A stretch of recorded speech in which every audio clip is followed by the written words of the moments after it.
said I oppose fracking. Show the tape. Put it on your website. Put it on the website.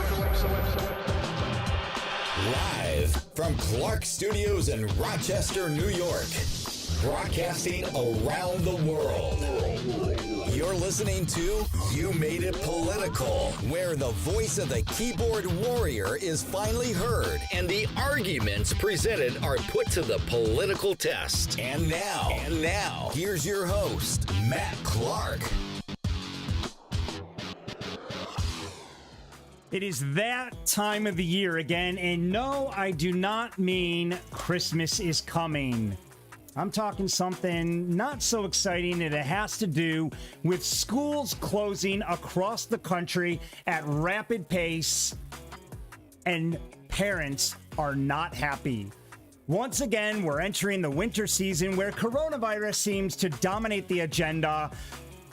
Schools start shutting down left, right, and center, leaving parents, children, teachers frustrated beyond belief, and there is nothing that any of us can do about it. Our government has been held hostage by the unions, and they are not letting go of their draconian vice, and they have no consideration at all to the pain and the suffering and the heartache and the absolute chaos that is being caused at home.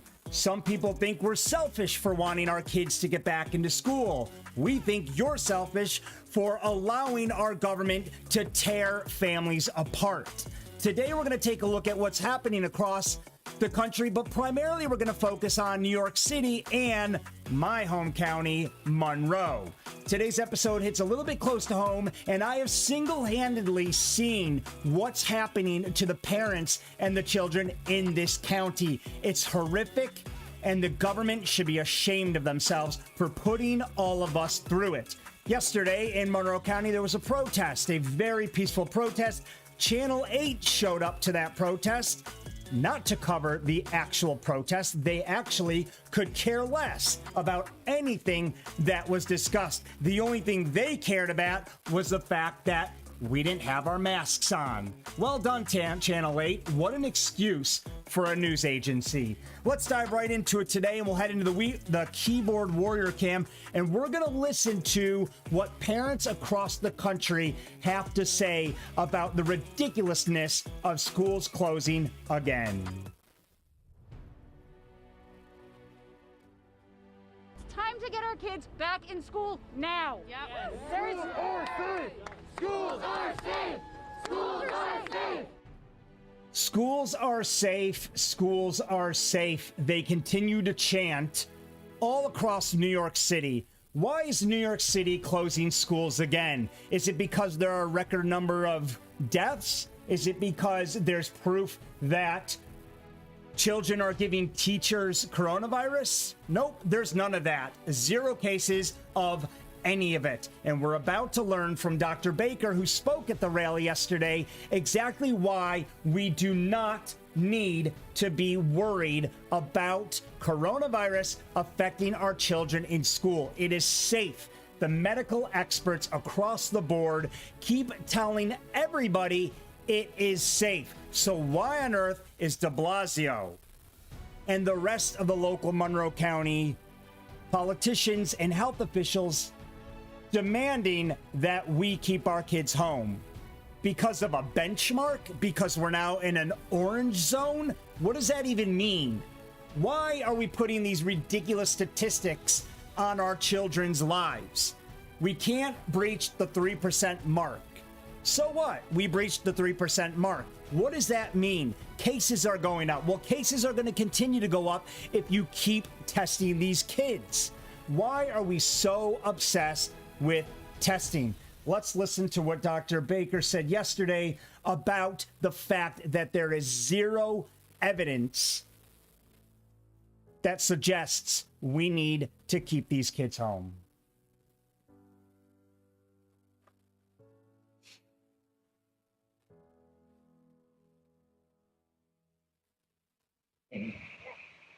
As I just said, the risk that COVID-19 poses to school-age children is extremely small. Of the 313 deaths attributed to COVID-19 so far in Monroe County, 0 of these deaths have occurred in anyone under the age of 30. 0. According to the Centers for Disease Control, if a child contracts COVID-19, the odds that they will die is approximately 1 in 33,000. This is extremely unlikely. To give you an idea just how unlikely, according to the National Weather Service, the odds of being struck by lightning are 1 in 15,300. In other words, if a child contracts COVID-19, the odds that they will die from it are less than half as likely as that they will be struck by lightning. Nationwide, 133 child deaths have been attributed to COVID-19 since the beginning of the pandemic. In an average flu season, over 500 children die of the flu. We do not close our schools for months at a time because of the flu, nor should we. We certainly should not close them for 8 months and counting for an illness that causes 1/4 of the number of child fatalities that the flu causes in an average season. No matter how you slice it, the risk that COVID-19 poses to children is extremely small. Second, teaching school is safe during the pandemic. There have been 0 documented cases of teachers in Monroe County contracting COVID-19 from their students, resulting in their death. 0 cases. Now, I know the audio wasn't that great, but I'm going to summarize for you guys. We're going to kind of break this down right now, and I'm going to repeat what Dr. Baker, a very renowned and respected medical professional in the Monroe County area, I'm going to break down what he said, and we're going to talk about this, and we're going to try to get it through those people's heads who don't really get why we're overreacting to the government locking us down.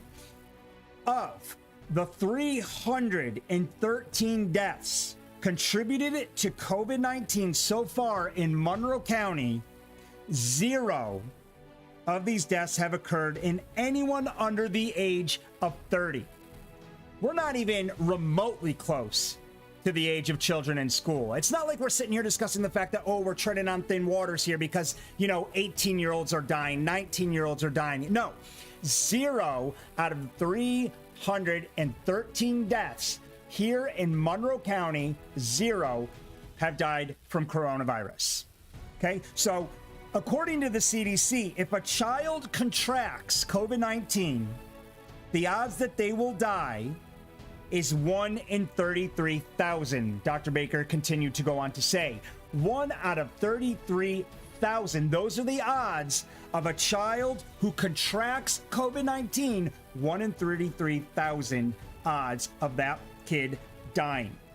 To put this into perspective, there is a chance of getting struck by lightning greater than the chance of dying of COVID-19. The chance of getting struck by lightning is 1 in 15,300. There is a 2 times greater risk of dying of COVID-19. There's a 2 times greater risk of getting struck by lightning than a child dying of COVID-19.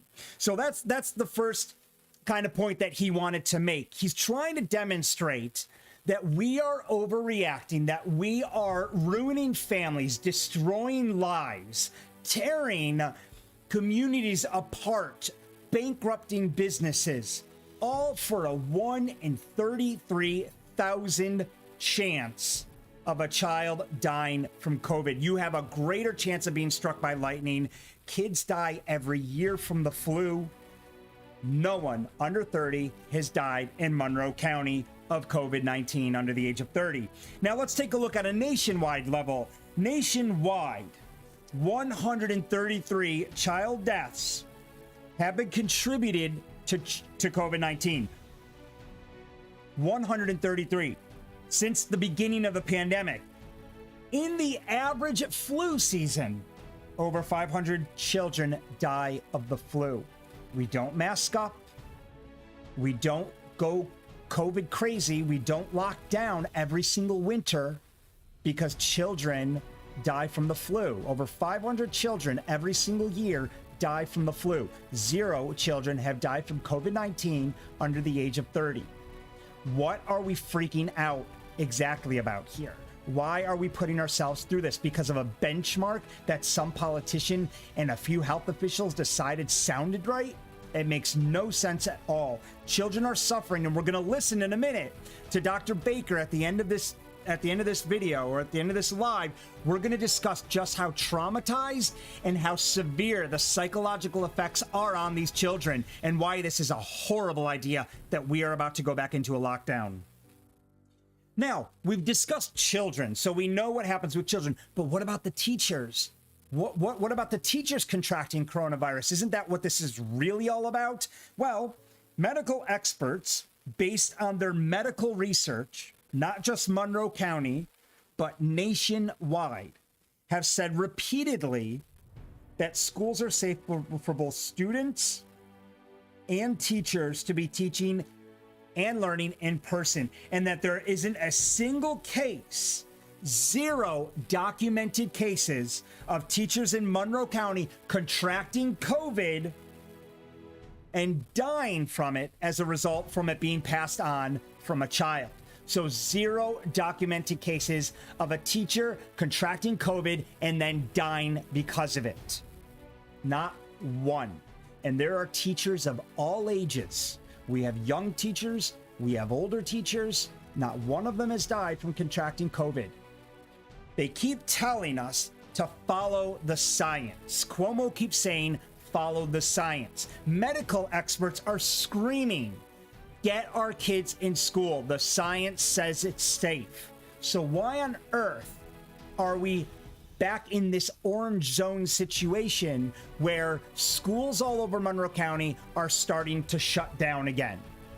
Not a single district in Monroe County is fully open right now. Rochester City Schools in Monroe County, Rochester City Schools haven't opened at all. Have any of you thought what this is doing to these families, to their livelihoods? If schools are closed, how do parents teach their kids and continue to focus on their jobs and continue to bring in an income? This is a classic example of the rich are going to keep getting richer and the poor are going to keep getting poorer. We are suppressing those who are not in a position to afford daycare or to afford a babysitter. Life is hard enough for so many of these people. And the government, the politicians, the health experts who are looking down on all of us thinking, what's your problem? Aren't we supposed to be taking care of each other? They're the ones who have their paychecks. They're going to bring home a nice, hefty salary at the end of the month. I'd like to challenge every single one of these professionals, every one of them. You do not take another paycheck until this pandemic is over. Then we'll see how excited you are about these lockdowns, how excited you really are about pulling our children from school. Are you home trying to teach your child because they're remote learning and nearly on the cusp of getting fired by your employer because you can't perform, you can't keep up? Of course they're not. The teachers, the politicians, they have nannies, they have babysitters. While they're in surgery, the nannies are taking care of their children, who are probably getting 10 times the remote learning experience than most of your children are, because someone is looking after them. They're at work doing what they need to do. Divorce is going through the roof. Crime is up. It's a horrific situation. And no wonder people are furious across the country. Let's head back and see what more people across New York City and Monroe County are saying about how horrific this situation really is.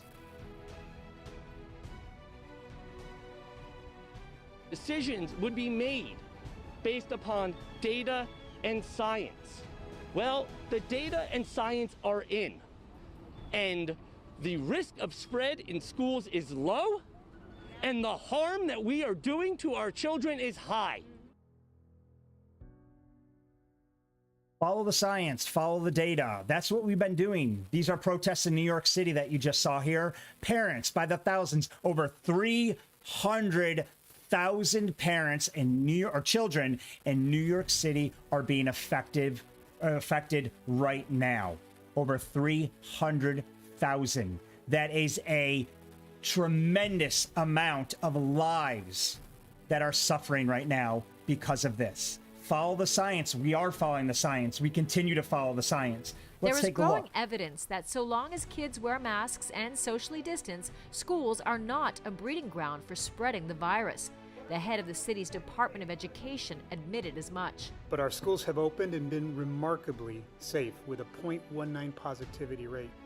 They've also been safe havens for our children, and we know our students need that interaction.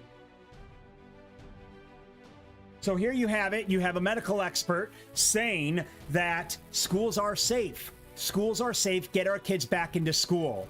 They have repeatedly voiced their concerns. They have repeatedly told politicians that it's okay to get our kids back in school. It is okay to have kids and teachers be in in-person learning. Why aren't we listening to them? You just heard another medical expert in New York City say it's okay.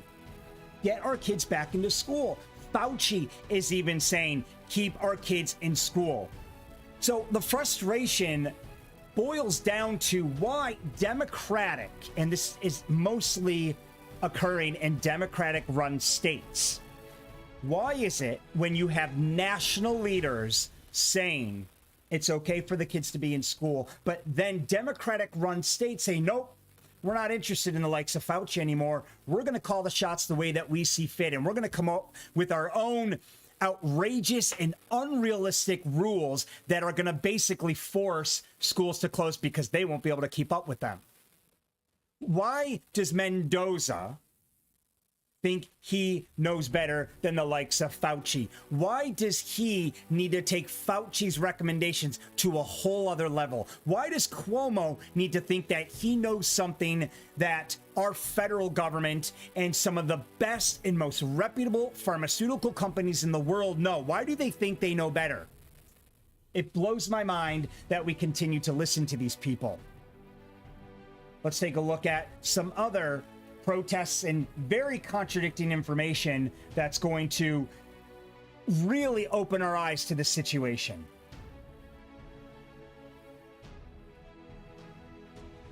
$300,000 children, many from working families who rely on schools for childcare.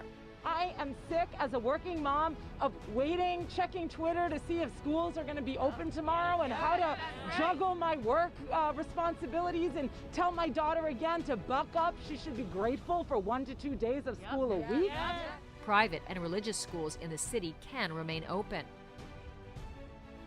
Private and religious schools in the city can remain open. How does that make any sense? How does it make any sense that religious schools and private schools get to stay open when public schools do not? I'll tell you why it makes sense. It's very clear. It's very clear. It's very unfair, but it's very, very clear. Public schools will continue to pay their school taxes.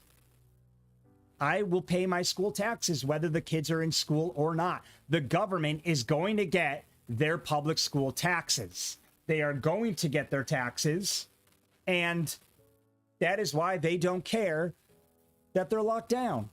Now, private schools, religious schools, if those private schools get shut down, guess who loses out on the tax money by the revenue generated from those private schools? Of course, the government. So if you send your kid to a private school, you're allowed to keep going to in-person learning. We're not going to mess with you guys because we really need that tax money.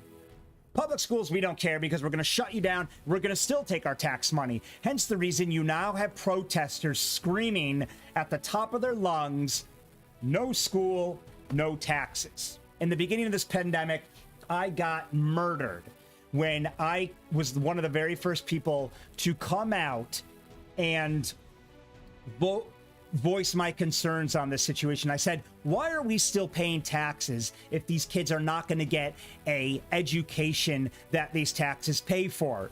And of course, I was crucified over such selfish comments. Well, there's more to it than this. We're supposed to be taking care of each other. We're supposed to be looking out for each other. It's just temporary. Yeah, it's been 8 months now. Our children have been out of school for 8 months. So this temporary, it's all going to blow over situation has now almost lasted a year. And now that we're going back into winter, I don't see any signs of it slowing down.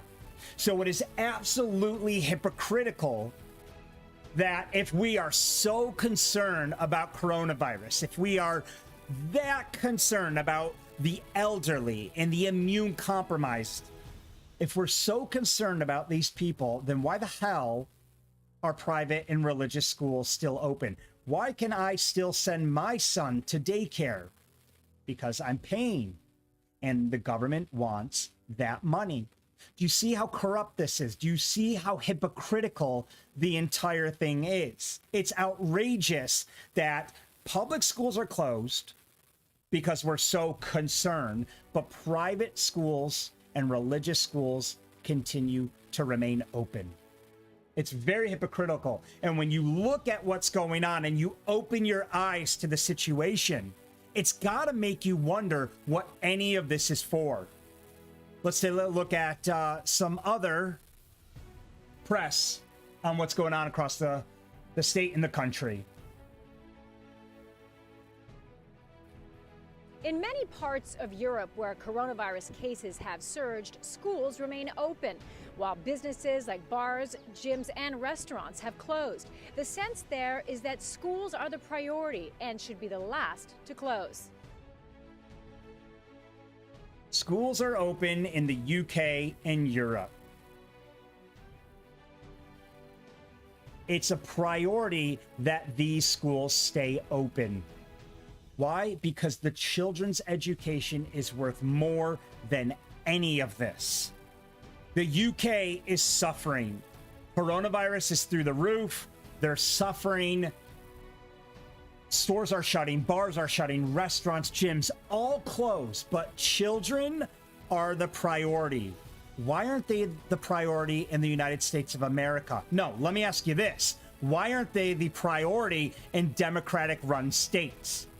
Are children's lives more valuable in the UK and Europe than American lives? Are children's lives more valuable in red states than blue states? Are children's lives more valuable in private schools than public schools? Do you see what this is doing? Public school students are not getting an education right now. We are failing our children. The UK and Europe is open. Private schools are open. Red states are fully open.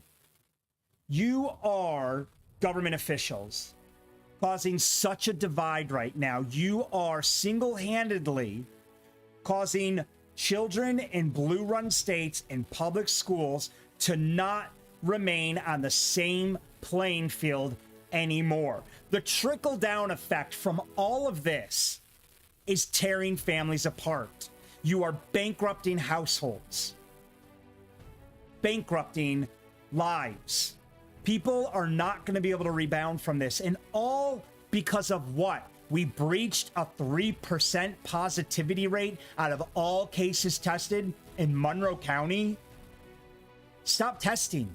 Let's focus on deaths. When there's a problem, then maybe we can start to consider a solution for it. There isn't even a problem. There isn't even a blip or a speck of an issue at this point. Nothing. Absolutely nothing. So now I'd like to do this. We've listened to experts. We've listened to protesters.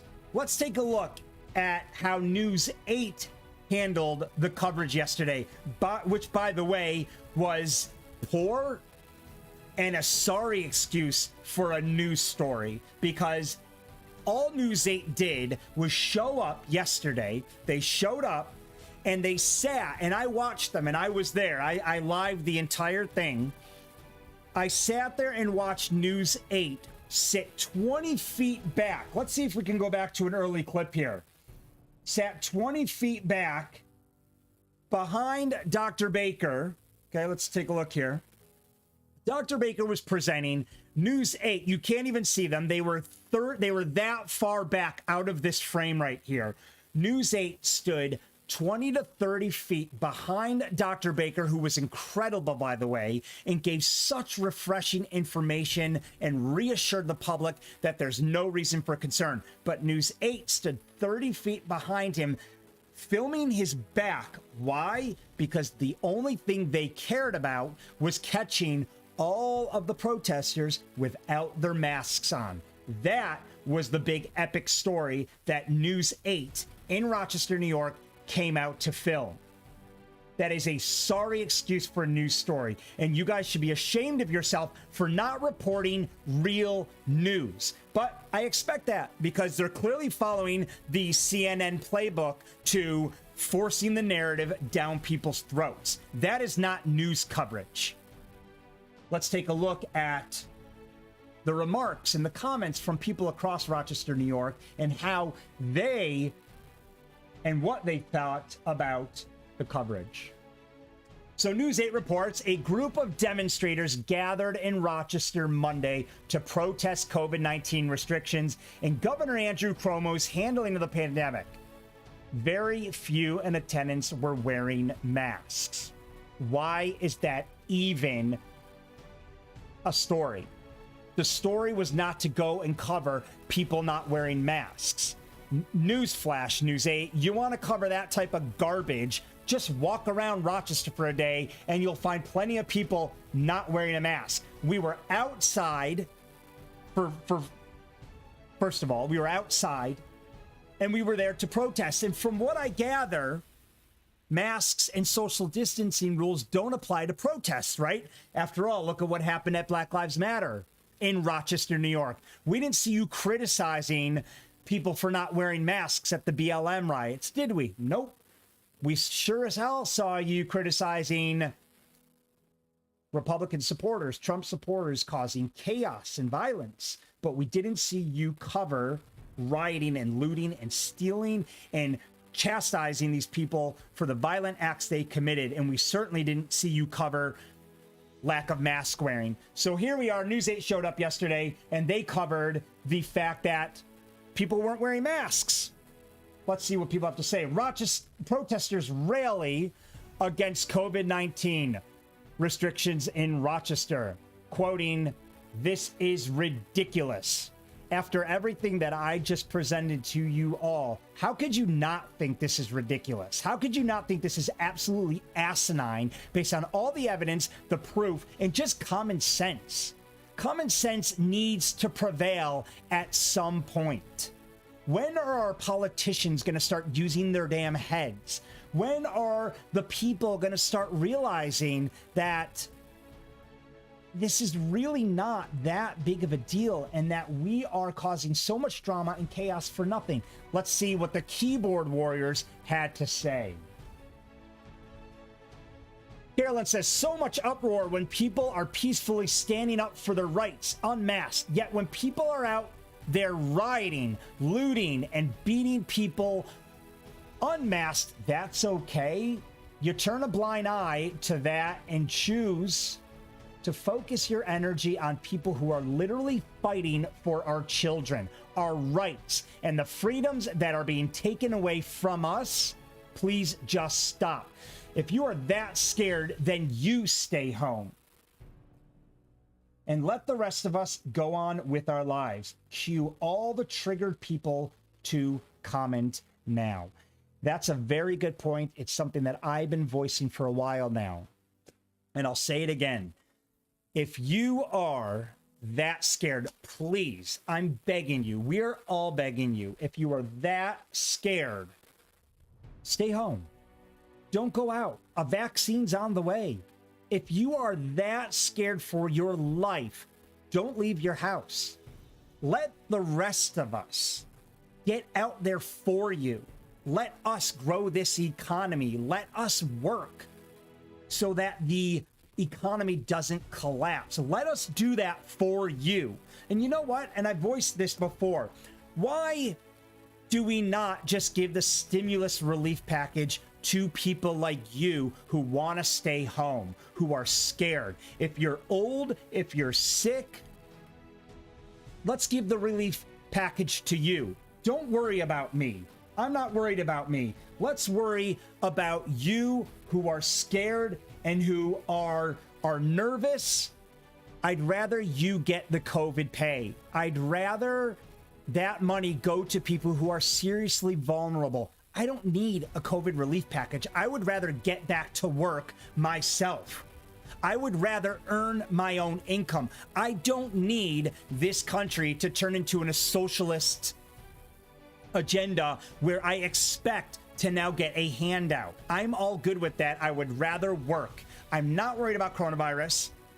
Let me go to work. Let me earn. Let me support this economy while you sit home and wait for a vaccine. How is that unfair on anyone's point or on anybody's part? Let's scroll down and take a look at some of the other comments made by residents in the Rochester, New York area. Schools aren't hot spots for COVID, and they are essential to the well-being of children, Cecilia says. This crowd is rightfully pushing back on the state's disproportionate measures to fight the disease. Again, 0 cases out of 313 deaths in Monroe County. 0 cases under the age of 30. It's very disproportionate. If New York City has a problem, New York City can deal with it. We have different problems upstate. We aren't as densely populated.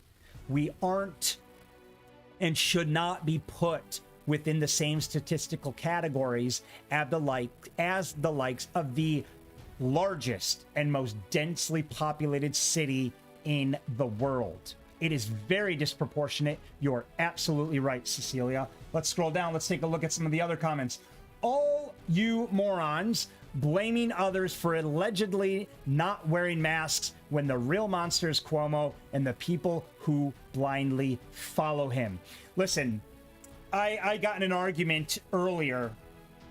Somebody said, how selfish of it is of you all to not be wearing masks.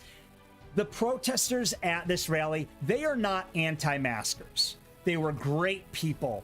Great people. They're not anti-maskers. They're out there fighting for your paycheck. They took time off of their busy schedule to voice their frustrations so that you can continue to earn a paycheck. And if you're one of the lucky ones who are home collecting unemployment, who have a safe job collecting an income, that's great. Then go about your business and earn. But there are so many people, tens of millions of people throughout the country who can't earn right now. And that was what this protest was about. We all want the same thing. We all want to protect each other. We just have different ways of going about it.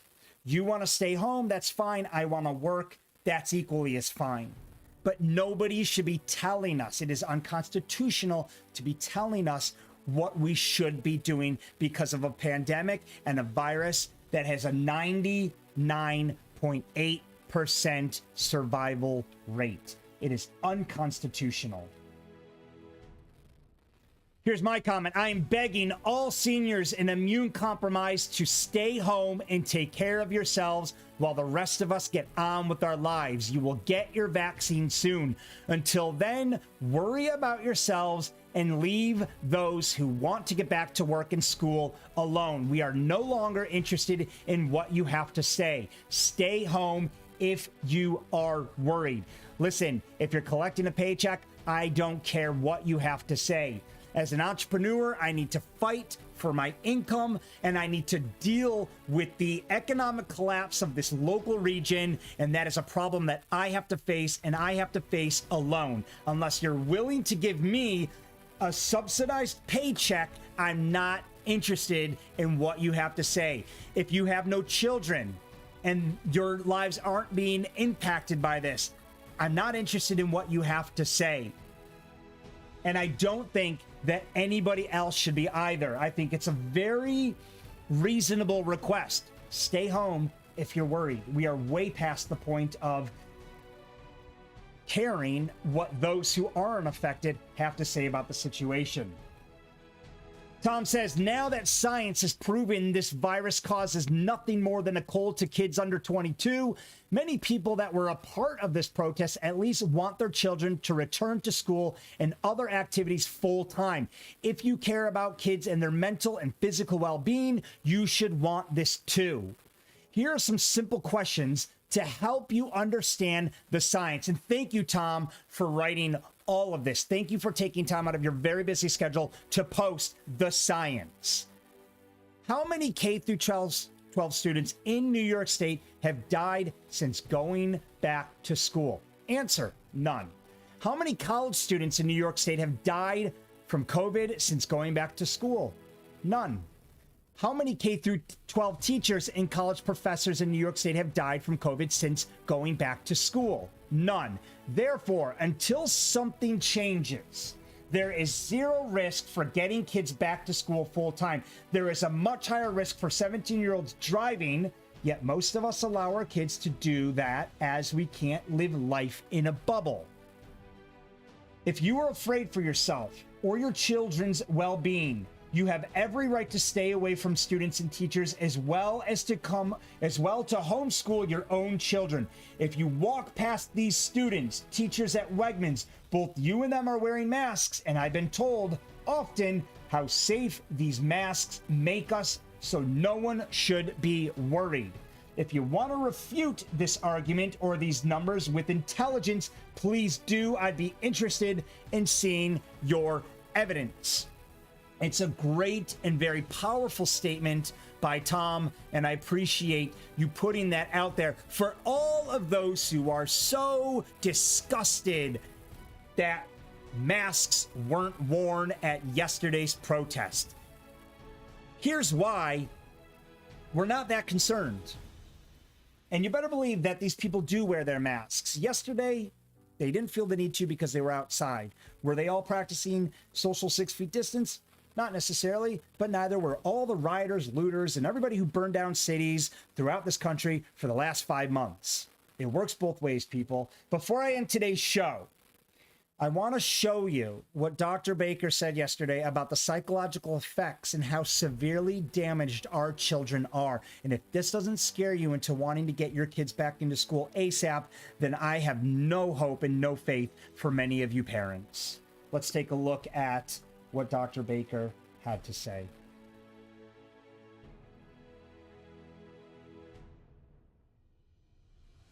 This has to do with the psychological effects of the damage caused by keeping our children at home. Statements parents have submitted to us. One parent. My daughter has always had anxiety, but in September was diagnosed with depression and put on Zoloft. She's 9. Another, newly suicidal. Trips to CPEP, the Pediatric Emergency Department, have been unsuccessful because of a lack of beds available and because she's not, quote-unquote, suicidal enough. Another, she has locked herself in the bathroom and has been banging her head while repeatedly saying, "I'm stupid." 5 days a week, basically the days that she has remote learning.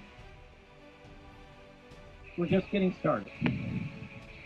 25% of respondents, 1 in every 4, reported that their child or children had engaged in self-harm, such as cutting, hair pulling, head banging, and so on, as a result of school closure. Here's a few of their comments. One parent, our son has formed a tic and our daughter is banging her head, pulling her hair, scratching her face, and has taken her Chromebook on one occasion and hit her head twice. I've had to remove access to pills as she has threatened to kill herself. Another parent bangs head on furniture when finding out schools are closed again. Cries and throws tantrums. States she misses her friends, teachers, and learning. It's very severe and occurs anytime school closes. Another parent, cutting arms with razor blades. Middle school. Responses like these go on and on. I'll say it again, this is child abuse on an industrial scale.